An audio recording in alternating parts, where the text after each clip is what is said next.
Perkenalkan kami dari kelompok 7 yaitu kelompok Freud. Di sini kita akan membahas tentang gangguan intelektual.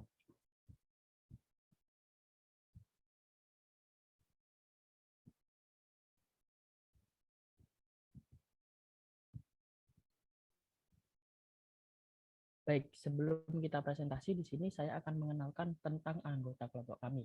Untuk yang pertama yaitu ada Nilam Cahya Sri Devianti dengan NIM 15121000151. Yang kedua yaitu ada saya yaitu Muhammad Nur Purban Segala dengan NIM 15121000181. Yang ketiga yaitu ada Audita Nabila Sukmarani dengan NIM 15121000130. Yang keempat yaitu Sinta Adi Febrianti dengan NIM 15121000148. Dan yang terakhir yaitu Dia Asi Wulandari dengan NIM 15121000349.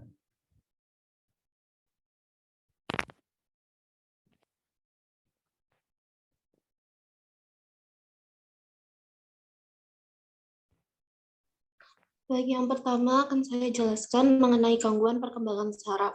Gangguan perkembangan saraf adalah sekelompok kondisi dengan onset dalam periode perkembangan. Gangguan biasanya bermanifestasi pada awal perkembangan. Seringkali terjadi sebelum anak memasuki sekolah dan ditandai dengan defisit perkembangan atau perbedaan dalam proses otak yang menghasilkan gangguan fungsi pribadi, sosial, akademik, atau pekerjaan. Di dalam gangguan perkembangan saraf ini juga terdiri dari beberapa gangguan lainnya, yakni gangguan intelektual, gangguan komunikasi, gangguan spektrum autisme, gangguan defisit perhatian atau hiperaktif, gangguan belajar spesifik, gangguan motorik, dan gangguan saraf lainnya.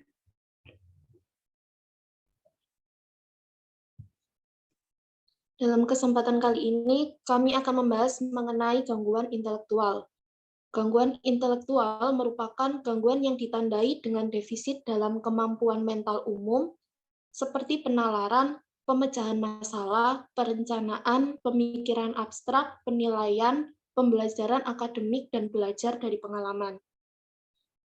Gangguan intelektual mengakibatkan gangguan fungsi adaptif, sehingga individu gagal memenuhi standar kemandirian pribadi dan tanggung jawab sosial dalam satu atau lebih aspek kehidupan sehari-hari, termasuk komunikasi, partisipasi sosial, fungsi akademik atau pekerjaan, dan kemandirian pribadi di rumah maupun pengaturan komunitas. Gangguan intelektual sendiri terbagi menjadi 3 gangguan lagi. Yang pertama adalah disabilitas intelektual, yang kedua keterlambatan perkembangan global, dan yang ketiga disabilitas intelektual yang tidak ditentukan. Selanjutnya akan dijelaskan oleh rekan saya.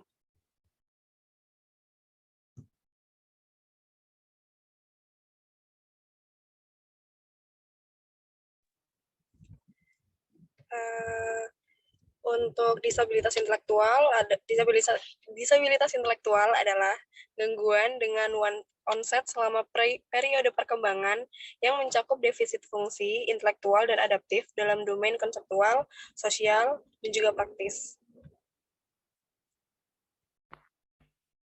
Oke, baik teman-teman, di sini saya akan menjelaskan tentang bagaimana sih kriteria diagnosa disabilitas intelektual atau gangguan perkembangan intelektual.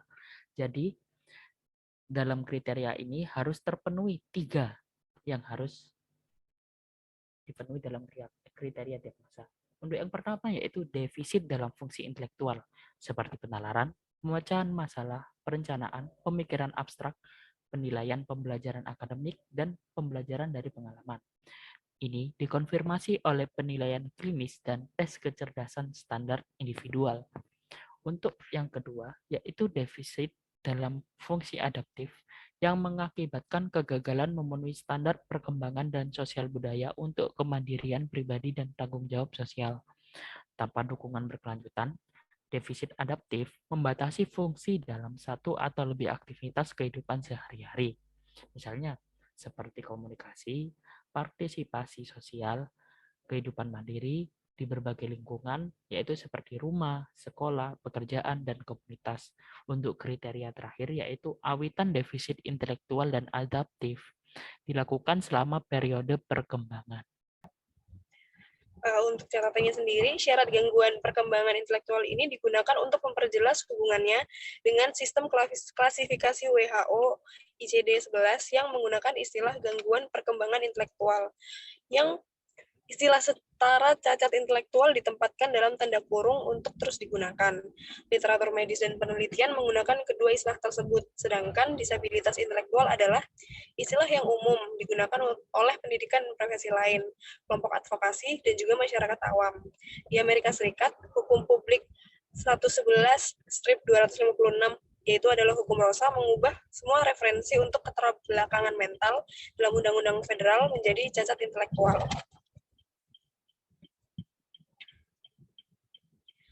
Untuk menentukan keparahan penyakit ini bisa dijelaskan di slide berikutnya.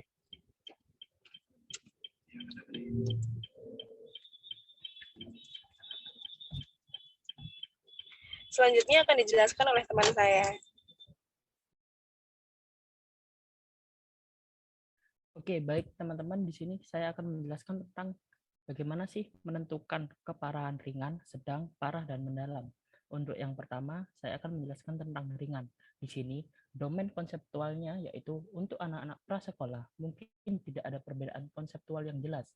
Untuk anak-anak usia sekolah dan orang dewasa, ada kesulitan dalam mempelajari keterampilan akademik yang melibatkan membaca, menulis, berhitung, waktu, atau uang dengan dukungan yang dibutuhkan dalam satu atau lebih bidang untuk memenuhi harapan terkait usia.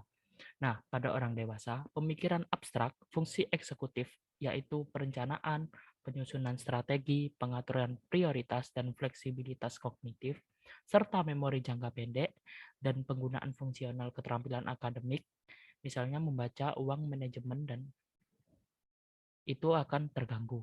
Nah, ada pendekatan yang agak konkret untuk masalah dan solusi dibandingkan dengan teman sebaya. Untuk domain sosial yaitu dibandingkan dengan perkembangan seumuran biasanya, individu tersebut belum matang dalam interaksi sosial. Misalnya, mungkin ada kesulitan dalam memahami isyarat sosial teman sebaya secara akurat, seperti komunikasi, percakapan, dan bahasa lebih konkret atau tidak matang dari yang diharapkan untuk usia.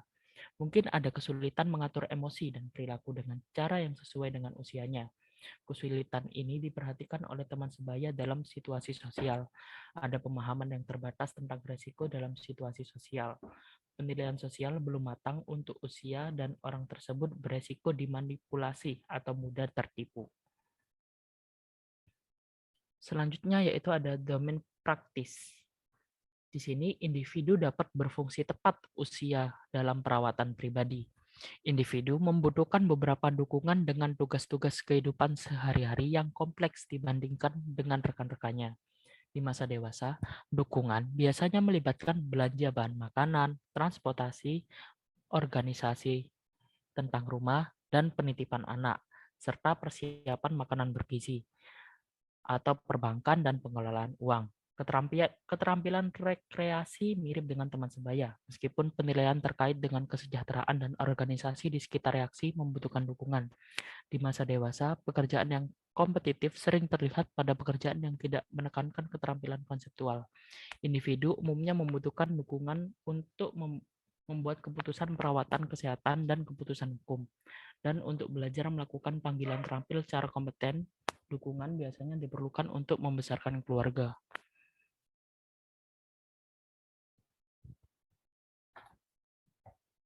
Baik, saya juga akan menjelaskan tentang tingkat sedang, teman-teman. Jadi di sini tingkat sedang ada 3 domain juga. Untuk yang pertama yaitu domain konseptual. Semua melalui pengembangan keterampilan konseptual individu tertinggal jauh di belakang rekan-rekannya. Untuk anak-anak prasekolah, keterampilan bahasa dan pra-akademik berkembang secara perlahan. Untuk anak-anak usia sekolah, kemajuan dalam membaca, menulis, matematika, dan pemahaman tentang waktu dan uang terjadi secara perlahan selama tahun-tahun sekolah dan sangat terbatas dibandingkan dengan teman sebayanya. Untuk orang dewasa, pengembangan keterampilan akademik biasanya pada tingkat dasar dan didukung untuk semua penggunaan keterampilan akademik dalam pekerjaan dan kehidupan pribadi. Bantuan berkelanjutan setiap hari diperlukan untuk menyelesaikan tugas konseptual kehidupan sehari-hari dan orang lain dapat mengambil alih tanggung jawab ini sepenuhnya untuk individu tersebut. Oke, di sini saya akan menjelaskan tentang domain sosial. Perilaku individu ditandai perbedaan dari rekan-rekan dalam perilaku sosial dan komunikatif di seluruh pembangunan. Bahasa lisan biasanya merupakan alat utama untuk komunikasi sosial, tetapi jauh lebih kompleks daripada rekan-rekan sekalian. Kapasitas untuk hubungan terbukti dalam ikatan dengan keluarga dan teman, serta individu mungkin memiliki persahabatan yang sukses sepanjang hidup.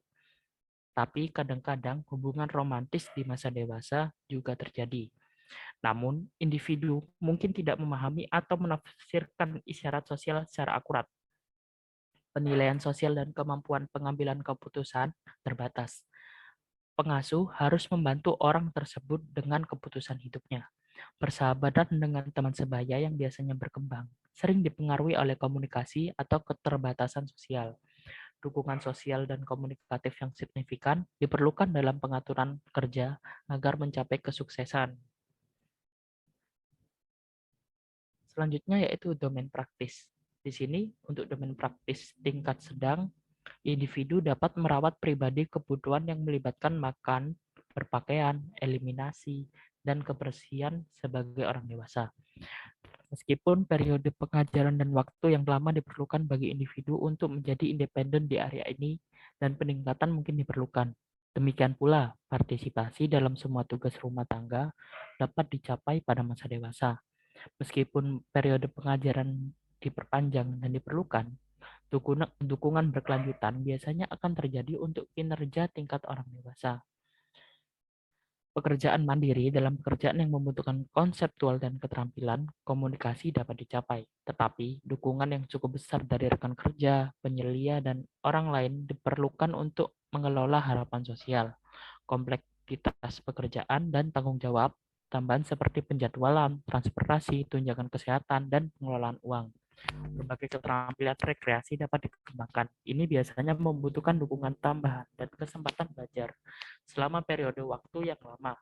Perilaku maladaptif hadir dalam minoritas yang signifikan dan menyebabkan masalah sosial.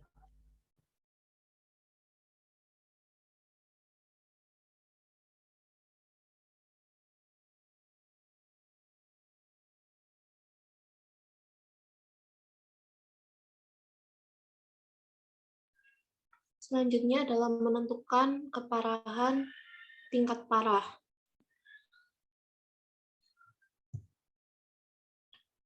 Dalam tingkat parah juga dibagi menjadi 3 domain. Domain yang pertama adalah domain konseptual. Pencapaian keterampilan konseptual adalah terbatas. Individu umumnya memiliki sedikit pemahaman tentang bahasa tertulis atau konsep yang melibatkan angka, kuantitas, waktu, dan uang. Pengasuh memberikan dukungan ekstensif untuk pemecahan masalah sepanjang hidup. Selanjutnya adalah domain sosial. Bahasa lisan cukup terbatas dalam istilah kosakata dan tata bahasa. Pidato dapat berupa kata atau frasa tunggal dan dapat dilengkapi melalui sarana augmentatif. Pidato dan komunikasi difokuskan di sini dan sekarang dalam peristiwa sehari-hari. Bahasa digunakan untuk komunikasi sosial lebih dari untuk penjelasan. Individu memahami ucapan dan gestur sederhana komunikasi. Hubungan dengan anggota keluarga dan orang lain yang akrab adalah sumber kesenangan dan bantuan.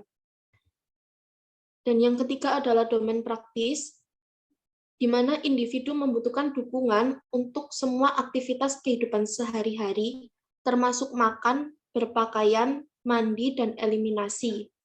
Individu membutuhkan pengawasan setiap saat. Individu tidak dapat membuat keputusan yang bertanggung jawab mengenai kesejahteraan diri sendiri atau orang lain. Di masa dewasa, partisipasi dalam tugas-tugas di rumah, rekreasi, dan pekerjaan membutuhkan dukungan dan bantuan yang berkelanjutan.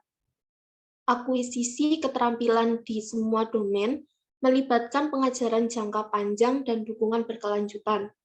Perilaku maladaptif termasuk melukai diri sendiri hadir dalam minoritas yang signifikan.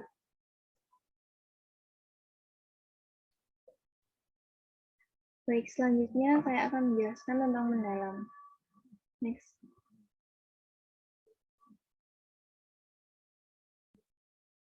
Mendalam domain konseptual. Keterampilan konseptual umumnya melibatkan dunia fisik daripada proses simbolik.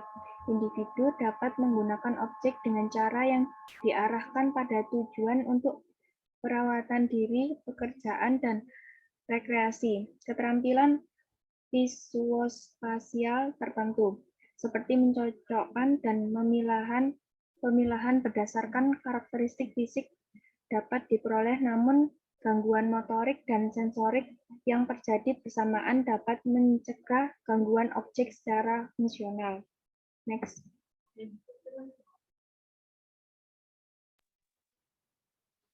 Domain sosial.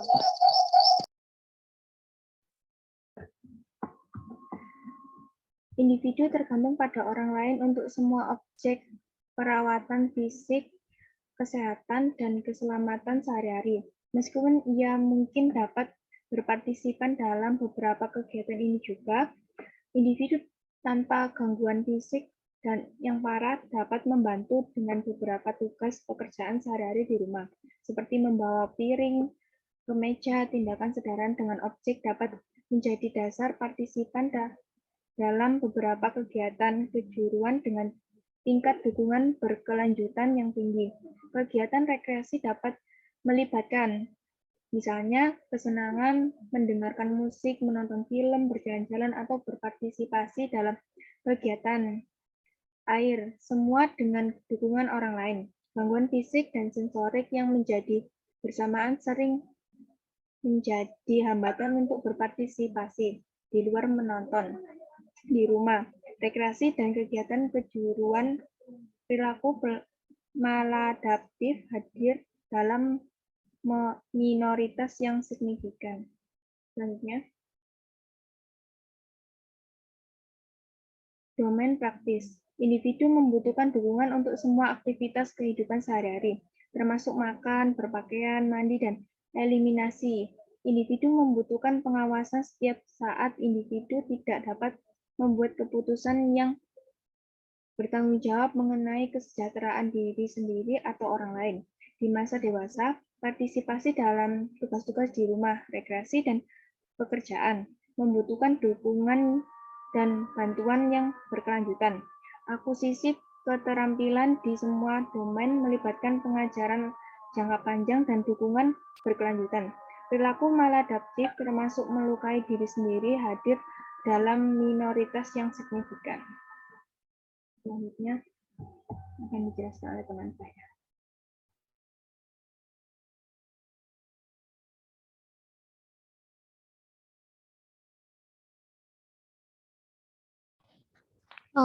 Untuk selanjutnya ada gangguan keterlambatan perkembangan global.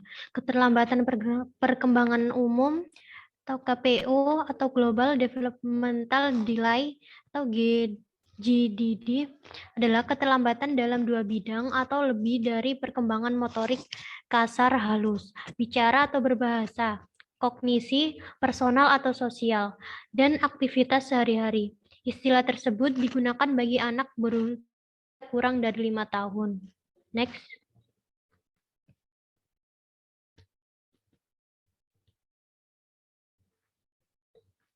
Berikut ini adalah kriteria diagnosanya. Yang pertama ada diagnosis ini usia 5 tahun, ketika tingkat keparahan klinis tidak dapat dinilai secara andal selama masa kanak-kanak. Kedua, kategori ini didiagnosis ketika seorang individu gagal untuk memenuhi tonggak perkembangan yang diharapkan dalam beberapa bidang fungsi intelektual. Dan yang ketiga, berlaku untuk individu yang tidak dapat menjalani penilaian sistematis fungsi intelektual, termasuk anak-anak yang terlalu muda untuk berpartisipasi dalam pengujian standar. Dan yang terakhir, kategori ini membutuhkan penilaian ulang setelah jangka waktu tertentu. Next.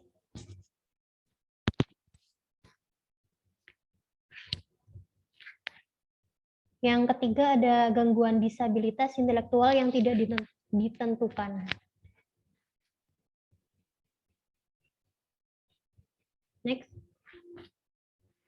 Disabilitas intelektual merupakan suatu gangguan yang ditandai oleh keterbatasan yang signifikan pada fungsi mental, seperti daya nalar, pemecahan masalah, dan kemampuan belajar, maupun fungsi adaptif yang mencakup kemampuan konseptual, sosial, dan praktikal dalam kehidupan sehari-hari.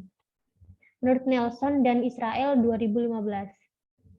Dalam Diagnostic dan Statistical Manual of Mental Disorder edisi kelima atau DSM-V membagi disabilitas intelektual berdasarkan tingkat keparahan dalam fungsi kemampuan adaptif yang berkisar pada tingkatan ringan sehingga sangat berat profound.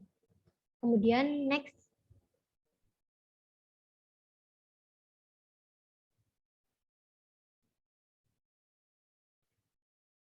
Di sini ada kriteria diagnosanya. Yang pertama, kategori ini diperuntukkan bagi individu di atas usia 5 tahun ketika penilaian tingkat gangguan perkembangan intelektual, cacat intelektual, melalui prosedur yang tersedia secara lokal menjadi sulit atau tidak mungkin karena gangguan sensorik atau fisik yang terkait, seperti pada kebutaan atau tuli prelingual, cacat alat gerak, atau adanya perilaku bermasalah yang parah atau gangguan mental yang terjadi bersamaan.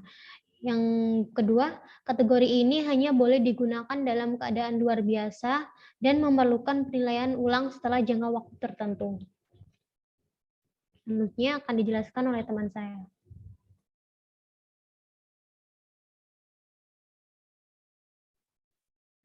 Baik, di sini saya akan menjelaskan tentang contoh kasus gangguan intelektual. Next.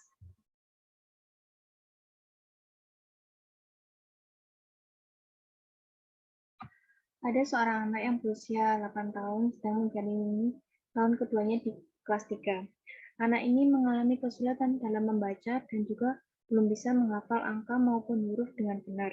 Kemampuan akademis yang di sekolah sangat tertinggal dibanding dengan teman-teman sebayanya, dan juga kakak kandungnya membuat sang ayah menganggap bahwa anaknya hanyalah seorang anak yang nakal dan malas belajar karena dia berbanding berbalik dengan kakaknya.